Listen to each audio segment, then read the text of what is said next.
Being able to find my space in this world, to me, is in no measure an enormous pride.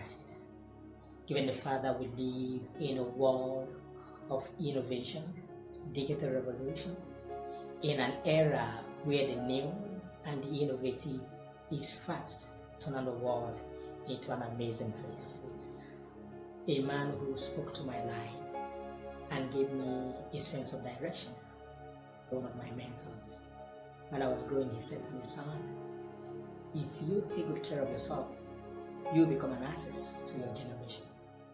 Didn't know what he meant, because I grew amongst young men, folks who all they ever imagined to do is to live a life of survival. And I want something more. I want something more transcendent, something more igniting, something more impactful. I want to live a life of significance. So I made up my mind to find the way to bring this dream to be, to carve a path for myself that will give me space in the world. Today, I'm living the life of my dream, and I'll be sharing it with you. Today, I would like to discuss with you a very interesting subject, which is the significance of it. Where purpose is not known, it is said that abuse is inevitable. It's an amazing and also a shameful thing to behold the level of insanity among our youth today. Vulgarity, filth, living a life of greed and vanity, because purpose has been cut short out of their view. So I want you to pay attention to what I will be sharing with you. Some years ago, I felt so devastated. I felt so frustrated. I almost contemplated suicide. Why? Because I was out of touch with God's plans and purpose for my life. Things weren't working for me as I expected them to. And I summoned the courage to pray and ask the Lord. I inquired what is happening with my life. And the Lord said to me, son, why things are not working for you is because you are not walking in line with my plan and purpose for your life. And I said, Lord, what is your plan and purpose for my life? And he said, my agenda for your life is to lead souls to me. Souls who have lost touch with purpose and destiny, and these souls are all around the world. They are in schools, in churches, and workplaces, seeking fulfillment through the things that they are doing. And as a result of that, they are more frustrated, and a whole lot of them are giving up. So today I will be discussing with you the significance of living. There are folks who said, well, life is just like a game of chess. Life is either you win or you lose. Some will say life is nothing. If you die, that's all. No. God has a reason for you being here. God has a reason why He has spent your life to be alive today. Because there are a lot of folks who died last year. There are a lot of people who wish to be alive to see today, but here you are on a platter of favor. You are enjoying the privilege of being alive. But that is not enough. You must know why your life has been spent. You must know the reason why life is being handed over to you to enjoy. Precisely speaking, if purpose is missing in your life, frustration can't be ruled out. Millions of people are frustrated and misdirected in the world today because they have lost touch with purpose and destiny. And as a result of that, there is a behavior among our youth that is so annoying. It's terrible, unprecedented. People are giving up so soon. People are committing suicide. People felt there is no meaning to live. Then why? The one who created you with a purpose and intention. And if you can't find the purpose why you are alive here, your life is going to be in chaos. Now let's start with this. What is purpose? Purpose is God's intention for creating you from God's standpoint. Purpose is the reason why you exist. And it's crucial for you to know purpose because purpose is God's own idea. It's not man's own idea. Purpose is God's own idea. Purpose is what God thought fit and decided that we should live by. Purpose helps us to come with thanks to the reason why things must be done accurately and timely. Because we don't have forever to live here. So if you discover your purpose early enough and on time, then you know how to manage your time. Because if you don't discover your purpose, you will be wasting your life and your time in things that are irrelevant. A wise man said, some people died at the age of 25 and they exist through only to be buried at the age of 75. What happened between 25 and 75? They ceased living. They were just existing. They were not adding value to life. They were not fulfilling God's plan and purpose for their life. So it's important for you to know why you are here and get busy with it. When God told me what His plan and His purpose for my life is, I took it serious. And I'm speaking to you right now that it's important for you to find out why you are here. What is purpose? Purpose is the singular ingredient that makes life meaningful. That is, without purpose in your life, whatever you are doing will not be meaningful. Will be frustrating. At the close of 2019, a whole lot of people committed suicide. I felt so bad. Why? They felt life is not worth living. They felt there's no meaning to life. Most of them were students. Some were in their final year. Some had already graduated. Some were even working. So, being in school does not mean you found purpose. Working does not mean you found purpose. It must be discovered. Purpose must be discovered. Purpose is activated on the strength of knowledge you need to know. I keep telling people, you just need to know what you are meant to do. Don't assume.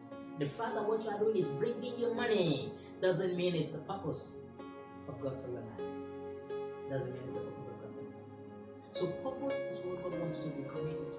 Even if it's not bringing you money, it meets heaven's requirements for your existence. It brings joy to God. It's very, very important for us to pay attention to the subject of purpose, because a lot of people have underrated and undermined the significance of purpose. But why should purpose become a subject of interest to us? The first thing I would like to say is purpose serves as a compass that guides us through life. On land, we have landmarks that gives us direction to where we are heading for. In the air, on the water, the sailors and the pilots, they rely on the compass. So in life, our compass is our purpose, because the purpose will help you to know what you should be doing. Then you can differentiate that from what you shouldn't be doing. And as a result of that, you can harness your time. You can begin to play wisely with the opportunity that life is presenting to you. Not so, I believe strongly that purpose has a way of preserving our lives. Purpose has a way of preserving our lives. If you have discovered purpose and you're working in the will and in the plans of God for your life, there's a preservation, there's a hedge around your life. I share this with you. I remember years ago, myself and a friend, we were doing some menial jobs, and we had to cut some grasses. Where we were working, I had to go for sachet water, popularly known as pure water. I got this water, I kept them at a safe place, and we went working. While we were working, my colleague told me, he said, "Ben, please go get me some water." So I went. Now, while I got there, I was surprised at the sight of what I was beholding, because one of the water was already dripping off. It was wasting away. And I said to myself, "Ben, when you got this water, it was intact. What happened?" And the Holy Spirit spoke to me immediately. He said, "Son," he said, "it was a snake bite." He said the snake had bitten that water, the sachet, and that is why the water is coming out. Don't take that water. I said, "Okay, thank you, Holy Spirit." So I went, I took the one that was intact, I took it to my friend, And I was still meditating on what the Holy Spirit told me because I recognized his voice. So after a while, I thought, well, let me go get some water once more. So I got there. Lo and behold, as I approached that place, I saw a snake right there. Now that proves the point what the Holy Spirit told me. Now I believe it's because of God's plans and purpose for my life, and He knows that I'm going to take His assignment very seriously. He decided to preserve my life by telling me not to take that water.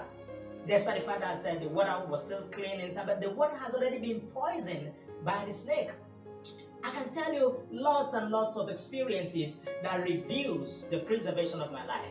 I shared how we all know the story of Moses, how Moses' life was preserved, even by Pharaoh's daughter, because a purpose was waiting for him to fulfill. God will always preserve us. So if you are walking in line with God's purpose for your life, it's so important so that you can live a life of preservation. Your life is preserved.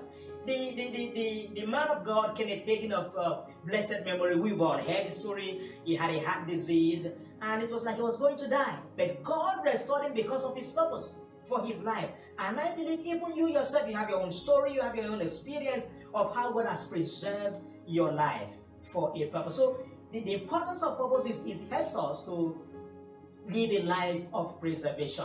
And also, one other point I really want to drill on is this.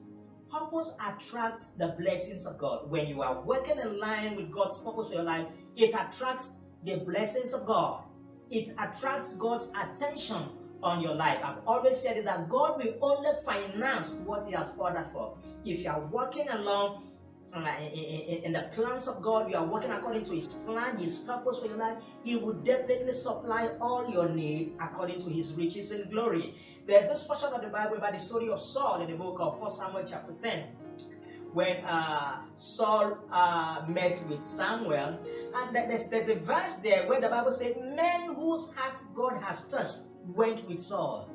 Men whose heart God has touched. That is, when you are walking in line with God's plan and purpose for your life, God will always bring relevant people in your way. He will take away distractors. He will take away people that will mislead you. He will always bring relevant people in your way. So those are some of the points I want you to settle with. I want you to digest them. They help us to live a life of preservation. That is when we begin to work according to God's plans and purpose for our life. Today, I want you to have a rethink if what you are doing is in line with God's plan and purpose for your life. Because if you are not working in alignment with His plan and purpose for your life, there's frustration out there, brother. There's frustration out there. There's frustration out there, my friend. Until you come in alignment with God's plan and purpose for your life, then you begin to enjoy divine preservation.